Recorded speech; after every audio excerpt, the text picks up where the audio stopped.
Lebih baik di rumah bersama 91,6 Indika FM. Kembali lagi bersama Freddy Gurning. Time for Indika Talks. Kita bakal ngebahas seputar social enterprise bersama teman-teman dari ISEN Indonesia Social Enterprise Network. Buat teman-teman Indika yang mungkin baru pertama kali dengerin Indika Talks, ini kita ngebahas social enterprise atau wirausaha sosial dengan orang-orang di pakarnya, teman-teman Indika. Key players in social enterprises, dan mereka yang sudah membuat social enterprises dan sudah jalan sekitar mungkin jangka waktunya beda-beda ya. Ada yang beberapa tahun, ada yang baru beberapa bulan.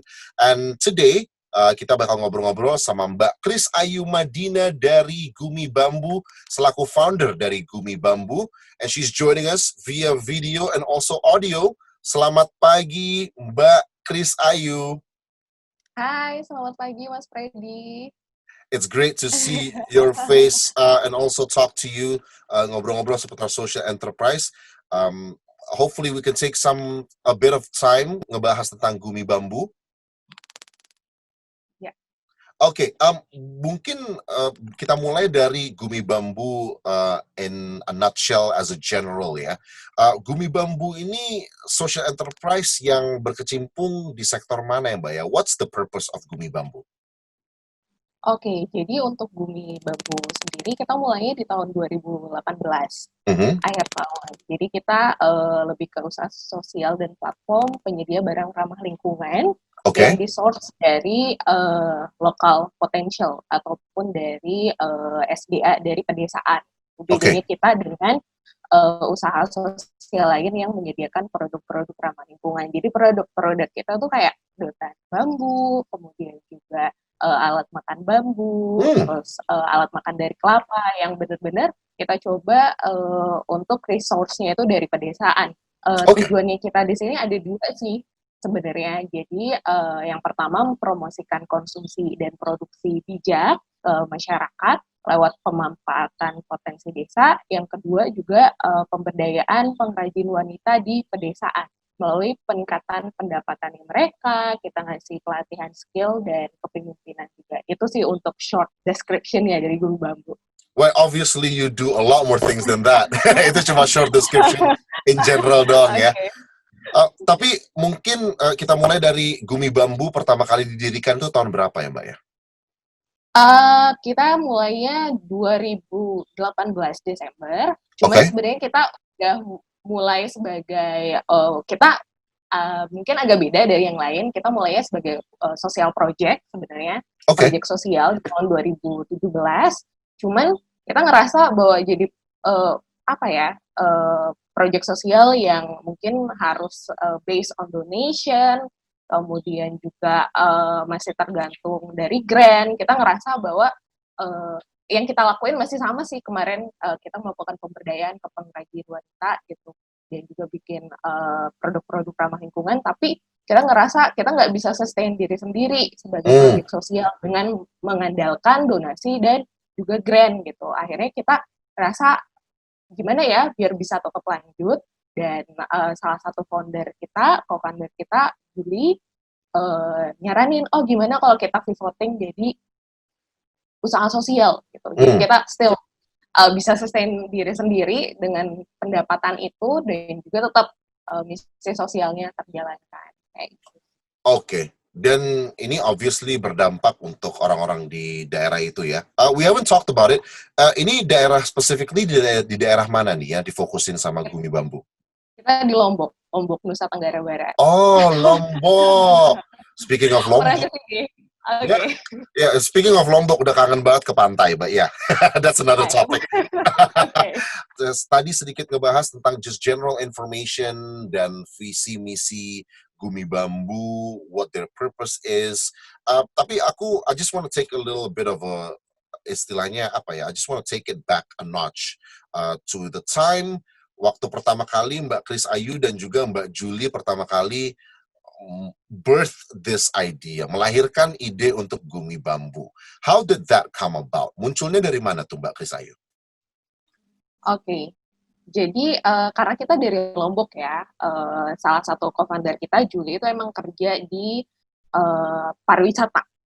Dia aslinya dari Bali, tapi lebih lama tinggal di Lombok. Dia ngerasa bahwa oh, kita nggak mau kalau misalnya pariwisata di Lombok ini malah destroying the environment, kayak gitu. Oke. Jadi dia sebagai pelaku pariwisata sendiri ngerasa khawatir juga nih akan keadaan lingkungan yang ada di Lombok.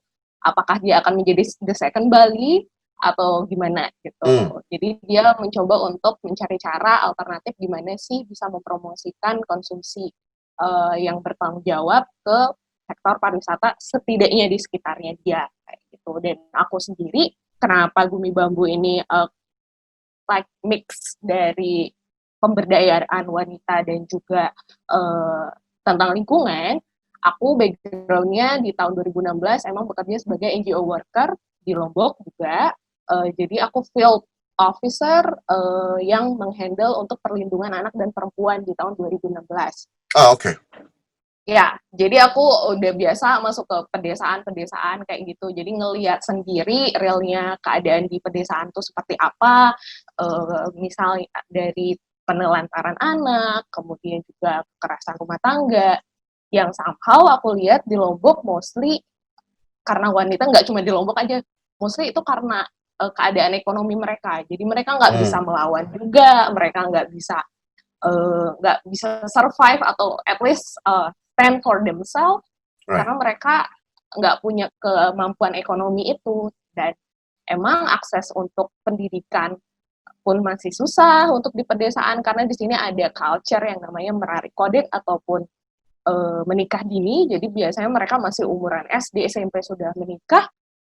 Of course education-nya juga aksesnya susah, kemudian juga untuk pekerjaan apa lagi kayak gitu. Jadinya aku ngerasa salah satu solusinya adalah memberikan mereka space, tempat, skill agar mereka bisa earn their own money gitu, agar bisa mereka stand for themselves, their children.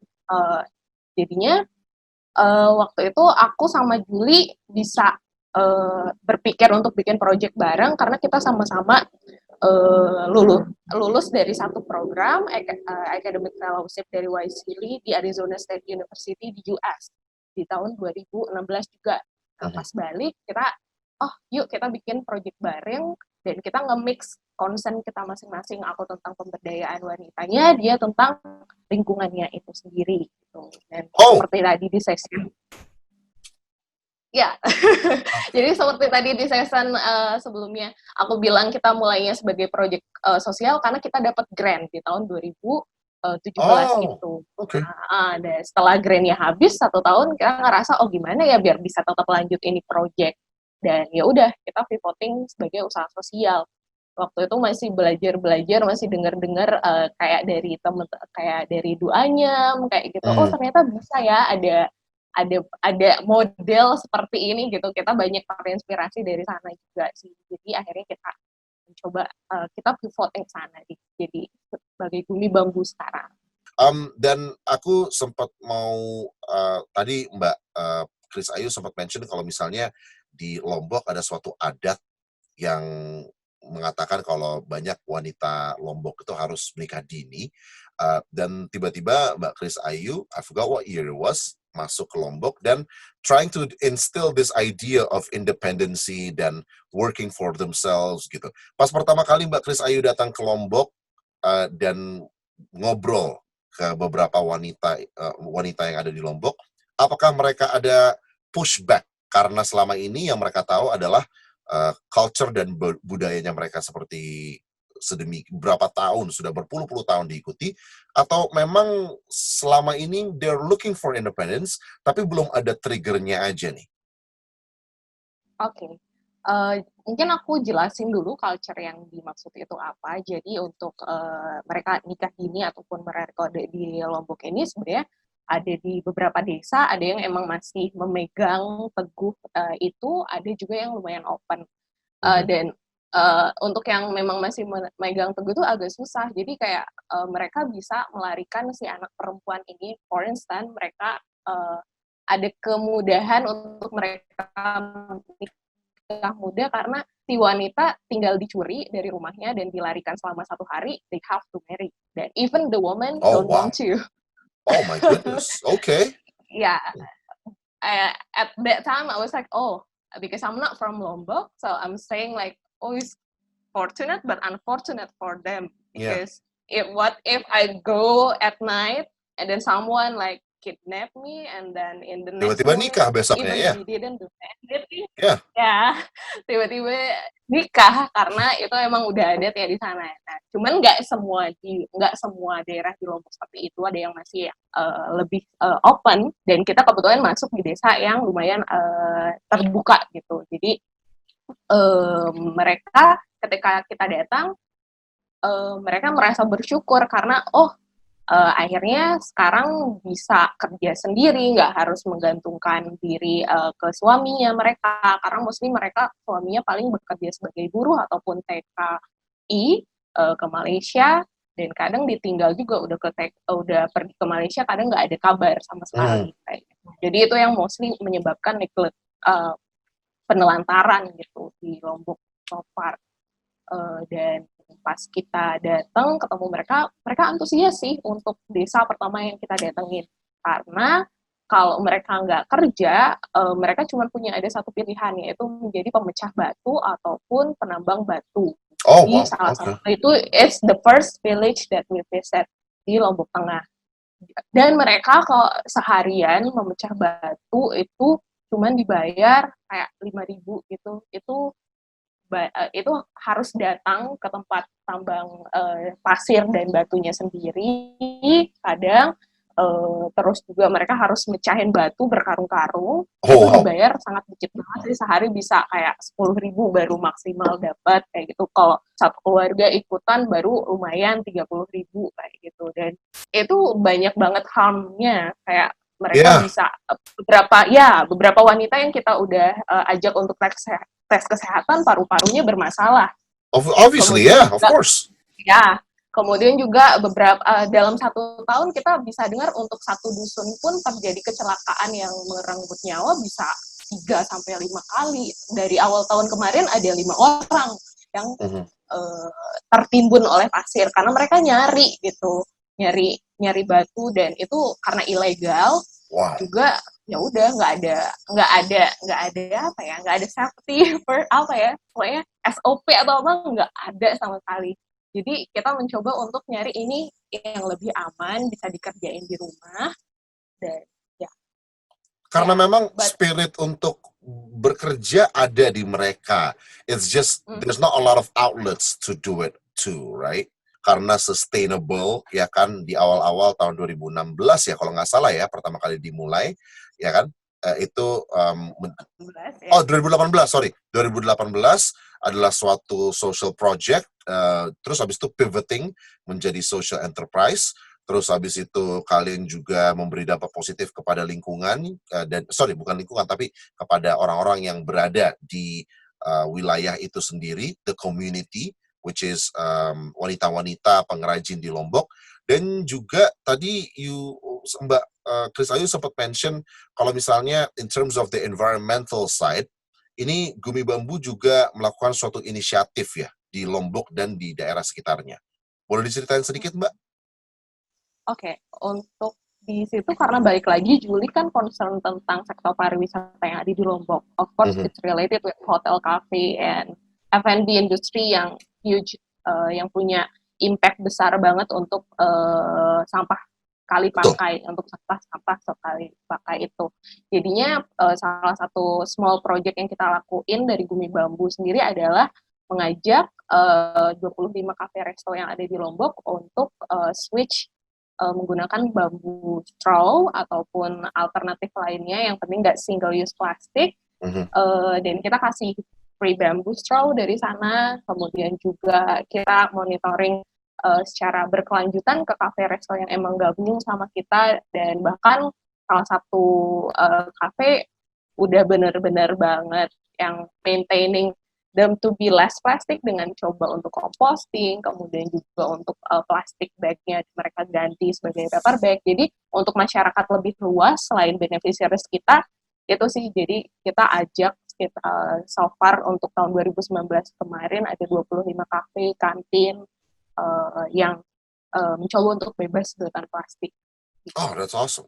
kayak domino effect gitu ya, dimulai dari bambu straw, tiba-tiba jadi composting. It's awesome. It's just the chain of environmentally conscious efforts by Gumi Bambu. Ngebahas sedikit tentang sustainability. Aku yakin banget pasti banyak teman-teman Indika yang lagi dengerin sekarang dan mereka mungkin mempunyai suatu social project dan masih 50-50 on the fence mau merubah itu menjadi social enterprise, sebuah wirausaha sosial. What advice can you give teman-teman Indika, or what benefits do you think you can entice them with? Mendingan pindah aja deh menjadi social enterprise. It's more sustainable, it's better. Kira-kira apa nih kesan pesan dari Mbak Kris Ayu setelah pivoting Gumi Bambu yang tadinya social project menjadi social enterprise? Oke. Mungkin yang paling satu hal yang aku bisa mention, aku resign dari kerjaanku di tahun 2019 karena social enterprise ini, Gumi Bambu ini udah bisa maintain dirinya sendiri, dan juga kita bekerja sama dengan 50 pengrajin so far, dan juga ada tim inti yang full time dan part time juga, yang of course it means that we have the money. Right. Dan apa ya, ketika kita mulai itu memang it seems like, apalagi aku background-nya bukan bisnis dan temanku juga bukan gitu. Kita mulai ya udah karena kita memang ada misi sosial, somehow banyak orang yang bantu kita untuk ngasih tahu, untuk tahu dari product development progress, terus how to be market fit, harus nyari market fit-nya seperti apa, bantu untuk mempromosikan, karena mereka tahu bahwa this is good for the people, for the planet. Itu jalan aja, dan biasanya dan emang karena aku dan Julie ngelakuin project sosial ini emang sesuai dengan concern kita, we can work from morning till night for this gitu. Jadi kita nggak ngerasa berat ataupun gimana gitu untuk ini, dan even it support your livelihood gitu. Jadi Right. kita emang suka, dan bahkan itu mensupport kebutuhan kita kayak gitu, dan bahkan juga ngebantu orang lain. It's more better like.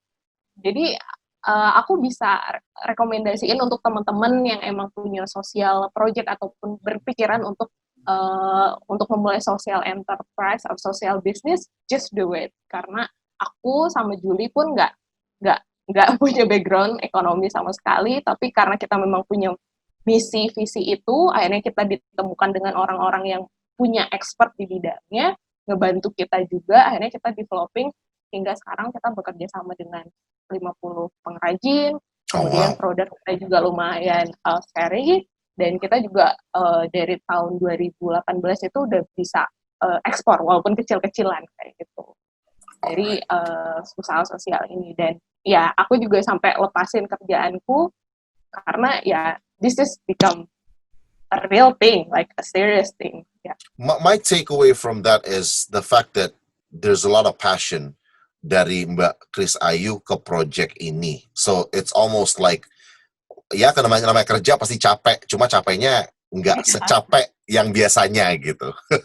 And also, I'm sorry, but tadi sempat aku ketawa pas Mbak bilang aku resign dari job aku, not because I was making fun of you, tapi banyak narsum yang udah kita ngobrol bareng di Indika Talk yang bilang ya ceritanya awal-awalnya mulai dari situ, dari social project yang kecil-kecilan, tiba-tiba it consumes their life, ya kan? Rumah tiba-tiba penuh dengan social enterprise, kerjaan yang pengrajin mereka. So yeah, that's awesome to hear.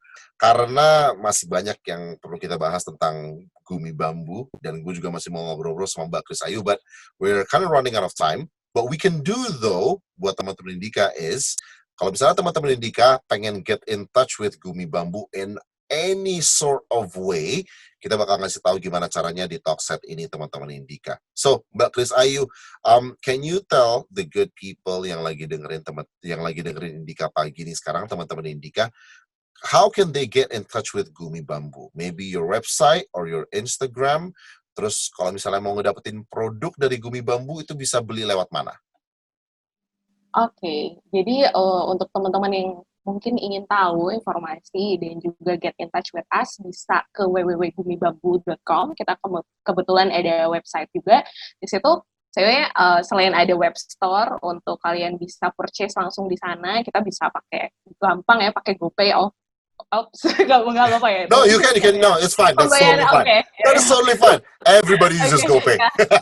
Oke, ya, use credit card or anything. Jadi kita emang lagi berusaha untuk membuat web store kita yang di website bisa diakses semudah mungkin untuk pembelian produk-produk sedotan bambu dan produk ramah lingkungan untuk keseharian lainnya di sana.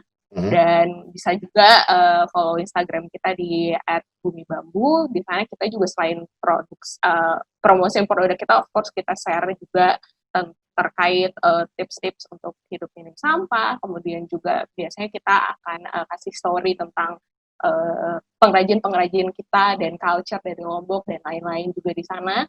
So it's not only about selling, but ya. Dan kita juga kebetulan September 2020 nanti akan ada launching produk juga sih di Jakarta di Amerika. If the COVID already. Oh, ya, nice. Kalau PSBB ya, kalau PSBB-nya udah selesai ya. Ya, oke. Jadi kita bahkan ada launching beberapa produk baru juga di bulan September 2020 di Amerika di Jakarta. Dan di sana juga kita berkolaborasi dengan UKM dan usaha sosial lainnya yang ada di Lombok. Jadi kita nggak sendiri, tapi kita mencoba untuk menumbuhkan komunitas usaha sosial yang ada di Lombok. Gitu. Nice. Jadi kita bikin produk kolaborasi, mereka juga bisa konsinyasi di website kita juga gitu. Jadi you can purchase other social enterprise product di website kita juga di gumibambu.com. Jadi kita ngerasa bahwa di Lombok social enterprise community-nya atau lingkungan ekosistemnya masih sangat kurang. Jadi kita mencoba untuk let's do this together. Ya. Yeah. Lombok Pride, that's what I'm talking about. I like to hear that. All right. Thank you. So once again, teman-teman Indika, just to reiterate, www.gumibambu.com, BAMBOO ya, bukan BU ya, BAMBOO, GUMIBAMBOO.com. Also, you can visit their Instagram. Instagramnya tadi di mana Mbak? @gumibambu ya? Ya, sama. Okay, @gumibambu. And also, fingers crossed nanti di bulan September, COVID is done and over with. Dan kita bisa ngelihat produk terbaru dari Gumi Bambu di Jakarta di @America. Hopefully, if COVID is over and, kita udah bisa bikin acara dan segala macam, I'm gonna get to see Mbak Chris Ayu at America bulan September tahun 2000, just later this year ya. Yeah, I hope so. Hopefully, fingers crossed. Yeah. Alright, Mbak Chris Ayu, terima kasih banyak udah ngobrol-ngobrol sama teman-teman Indika in this beautiful, awesome morning. Thank you so much udah ceritain tentang Gumi Bambu. Please send my regards buat teman-teman para pengrajin wanita yang ada di Lombok, and also to you. Please stay healthy and stay safe, and hopefully we'll see each other face to face yang gak ada perantara Zoom ya. Amin. Thank you so much Mbak Chris Ayu. Have an awesome day. Have a great morning. Teman-teman di KFM. Bye-bye. Bye.